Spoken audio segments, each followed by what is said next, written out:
God dey always look for person wey go stand in the gap and pray for other people, especially when e get wetin e wan do for planet Earth. Correct person there. I welcome you to this ogbonge channel, Favours Blog, where they give you better things, where they build you up both physically and spiritually. Here we dey make sure say everybody dey grow together for this life. They say na hand wash and my hand till they clean.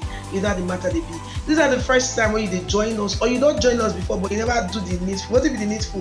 Hit the subscribe button. Touch that table like bell for notification bell. So anytime we drop video, because one of the first persons to know say better don't share on top Favours Blog.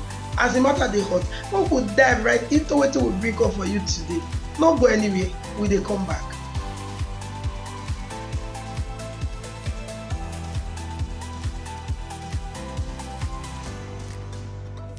I welcome you to Open Heavens Daily Devotional for Monday, when be the 6th of August 2023. Our topic for today na Intercede, Part 1. Our memory verse, it dey come from the book of Exodus chapter 32 from verse 9 go reach 14. Exodus chapter 32 from verse 9 go reach 14. And our memory verse for today, it dey come from the book of 1 Timothy chapter 2 verse 1. We to say, first of all, I go urge all of una make supplications and prayers and intercessions and thanksgiving dey go on behalf of all people. Make we enter today's message. Intercession na the assignment for every real pikin of God. Intercessors na people wey dey carry the burden of God heart. Dem dey pray prayer according to wetin God wants, not be wetin dem want. Anytime when God wan do something for planet Earth, e dey always look for intercessors wey e go partner with, people wey go pray on behalf of others. E dey always look for that man, that woman wey go stand in the gap for other people. Na im make Bible talk for inside Ezekiel chapter 22 verse 30 say, I dey look for that man among them wey go stand up, wey go build the edge, wey go stand in the gap before me on behalf of the land, so that I no go destroy am. But I never find anyone. You remember for inside Genesis chapter 18, wey be like say God wan go destroy Sodom and Gomorrah. E dey very clear say God dey look for person wey go stand in the gap for Sodom. Na make every time when Abraham beg God on behalf of Sodom and Gomorrah, God lis ten to a plea. God dey always look for intercessors. He dey always look for people wey go stand in the gap for others. If God look your side, he go find you as intercessor. And I say sometimes you go dey ask say, God no fit just go tell that person wey enter wahala na say, hey, see wahala wey you wan enter, make the person for pray for himself.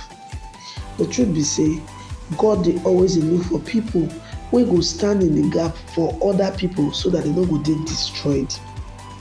And the way God take dey run this intercession matter, he dey always put am for inside the heart of other people, of this intercessor wey we dey talk now, say make he pray for these other people. We go see this one clear cut for inside Job chapter 42 verse 8. This one happen between Job and his friends. Now, e get one very big scarcity of intercessors wey dey on ground right now, as in many people just dey poof dey kick bucket based on say intercessors wey go carry the burden, the pains of God heart in the place of prayer, e no dey again. Everybody just dey do their own thing, selfishness. Enough of the selfishness, enough of me, myself and I kind of prayer. E don reach time wey you go dey pray for other people. Not be selfish Christian, not be that, not dey do selfishness on the place of prayer. Whenever you need that, dey pray. When you close your eyes say you wan pray, allow God make him put prayer requests on your heart by himself. Allow God make him tell you who to pray for. God fit tell you make you pray for another country wey no be your country. Don't go talk say, wetin God concern me with this country now, I no pray for them. No, as God put am for your heart, make you pray the prayer like that. Even if na only one person na that your prayer go save sef, so far you pray the prayer. And sometimes e fit tell you make you pray for only one person, do am, because your prayer fit make the difference between whether that person go dey alive abi that person go kick bucket. As we dey now so, God dey look for intercessors everywhere. The question be say, if e look reach your side, e go find you as intercessor? Dis na the message for us today.